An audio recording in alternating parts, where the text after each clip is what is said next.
Everybody, welcome back. Hope everybody's doing well. Got some sad news today. My grandpa of 96 years passed away yesterday. Total bummer, but hell, to me, anything over 85 is God's time. So just the definition of a man. He was a big follower of the channel, great father, great grandpa. And for those of you who've been following the channel for a while, I actually interviewed him 3 years ago. And to honor him today, I'm just going to play a little bit of that. So enjoy. Can you tell us about the atomic bomb experiments? Sure. Harry Truman was the one that put the two off that ended the war. He put us on the radio and he said, there's 10,000 men out there in the Marshall Islands and they just set off 2 atom bombs and all 10,000 are going to be sterile for the rest of their life. And you had 5 kids. And I had 5 sons. Yeah. That's awesome. I could walk in there and nothing happened to me. Oh, man. Grandpa, I really appreciate you sitting down with me. I love you, and thank you. No, you're welcome. You know, it's funny, I was actually going to talk to my grandpa about the situation that we're talking about today because he's a veteran and I know that this stuff always bugged him. But he's up with God now, so it's just up to us to talk about it. So anyways, there is a couple of videos that are going around social media right now of a person who's a man. God blessed him as a man, but he is deciding to call himself a woman. Now look, I want to make my position very clear on this. I am not under the illusion that I can control other people's actions. I also understand I'm not going to be able to control their thoughts or their freedoms as an American. So if you're a man and you have the thought process of, okay, I'm going to dress up as a woman and call myself a woman, you're well within your rights to do so. I understand that I have no control over it and no one else does. But the problem and where you get into an issue with people is when you start pushing it onto kids as well as pushing it into our military, right? Because take a second and think about what the military is meant to do. For me, it's more psychological to our enemy than it is physical, right? If you're China, if you're Russia, if you're Iran, wherever it may be, the psychological aspect of our military says, do not fuck with us, right? Because we're bigger, we're stronger, we're more advanced in technology, the list goes on and on. But when you see some stuff like what we're going to talk about today come out, that level of psychological fear starts to diminish. And if you're confused on what I mean, let's just listen to this for a second. Inclusion is a national security imperative. We are screwed. We fight today and we are going to fight in the future using brain power. Hello? Anybody home? And if that brain, who's going to revolutionize the way we fight in space, we fight in cyber, just happens to be in a trans body, you should want them all serving alongside me. No. But it's inclusion that actually drives that. I don't believe you. Because you can bring people in, and if they don't feel safe to speak up, if they don't feel safe to bring their full selves to work, Boy, do you sound soft. you're not going to get the value of the diversity. There's that word again. So for us, it is absolutely critical to drive our future success as an organization and potentially on the battlefield. Oh, we're gonna lose the next war. So look, sir, I'm going to go ahead and disagree with you that inclusion is a national security imperative. You know what's imperative? That our enemy is scared of us. Do you think that they are scared of us watching this? The fact that we have a lieutenant colonel that is a man that's dressing up as a woman that's prioritizing inclusivity in our military. You know what should be prioritized? Are you a badass? Are you trained? Are you less fearful to go to battle than our enemy? That is what should be prioritized. And anybody who tells you any differently, especially this man, they have an alternative agenda. I mean, serious, what do you think this is? Do you think this is like the HR department of some woke company? You know what, guys, we need to be more inclusive here. By the way, any company who thinks that way or has measures involved with making the office more inclusive, the only reason why they do that is so they don't get sued. It's not because they truly believe in it. Just so everybody knows, big companies in general don't want to hire a person that is not fit for the job just because their skin color is different or because they're trans. They don't want to do that. They want to hire the best person for the job because they know that person is going to do the best job. Simple as that.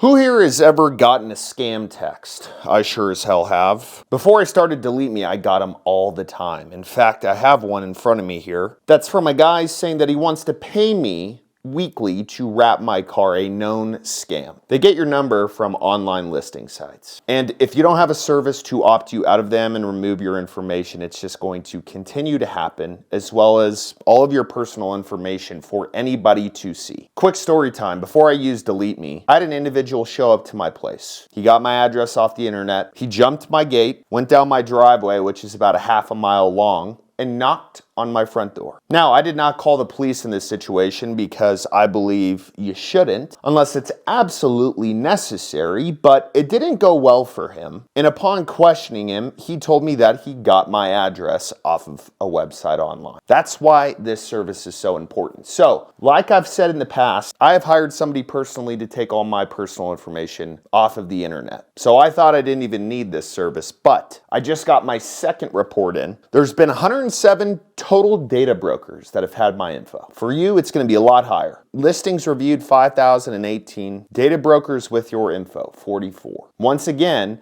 if you've never used a service like this, your numbers are probably going to be quadrupled. So it's already super affordable, but they're giving you an additional 20% off when you use my link and code below the video. Go get your personal information taken off the internet. Why don't we go into the next part of what this man said? And I don't know, I mean, put yourself in the shoes of Russia or China and comment your opinion on if you're intimidated by this, if you're scared of our military at this point. Set our sights higher and focus on intentional inclusivity. How about no? Because there are still far too many people out there, not just LGBTQ individuals, that feel marginalized. There's that word again. Shut out or discriminated against. I can promise you that militaries do not care. I can promise you that when you're on a battlefield, none of that matters. Are you really gonna introduce you to an enemy soldier and say, hey, my pronouns are her, it, and golf. So I expect you to call me that before you kill me. Do you think any of that matters? So why are you talking about it? Leave that stuff for Austin, Texas. Leave that stuff for Los Angeles. Leave that stuff for New York City. But in our military, it does not belong. Continue on though. So for all of you out there, I ask you to set out your symbols of pride. Oh, all the people listening in the background. Is this guy serious? He is? Okay. Well, just let me know when we're going to lunch because I can't take much more of this. So, Share your pronouns in your email, particularly if you're a person who doesn't think they need to.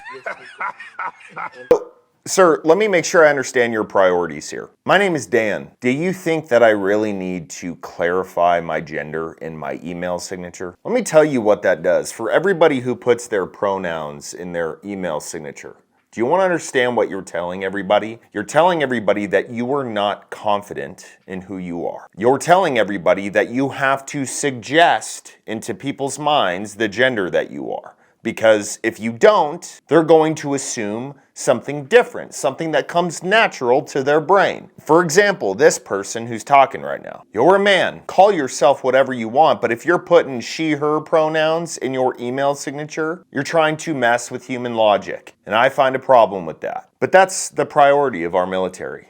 Make sure you put your pronouns in your email signature. Okay, let's continue on. Initiate difficult conversations about racial and gender barriers and share a bit of your vulnerability in a way that draws others in. Come on, dude. You all have the power to take intentionally inclusive actions to ensure the multiple perspectives that we know make us stronger as we devise winning warfighting strategies get heard. We are screwed. You know, I know my grandpa's looking down on me right now saying, what the fuck? What is this? Is this dude really in the military? But I know I asked this before, but please comment your opinion on if you were China or Russia, what you would think of this. You know what Russia's doing? They're fighting with bears. You know what China's doing? They're sending their kids to learn self-defense in school. TikTok came out of China, and guess what? They don't even allow the real TikTok to be used in China. You know what their TikTok is?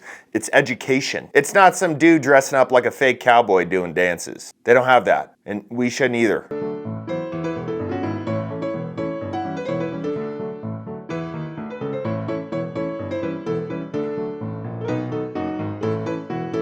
By the way, that guy, he should go to a rodeo and do that dance in front of a bunch of dudes who just got off bulls and see how that goes for you. But this is America right now. And I've said this before and I'll say it again. The fact that this is even allowed, our mindset is not correct. Our mindset should be we can be attacked any day. They're sending balloons over our country. We got new countries every day developing nukes. Russia and China are pretty much partnered together. But no, we're focused on a dude who thinks he's a woman talking about inclusivity and putting your pronouns in your email signature.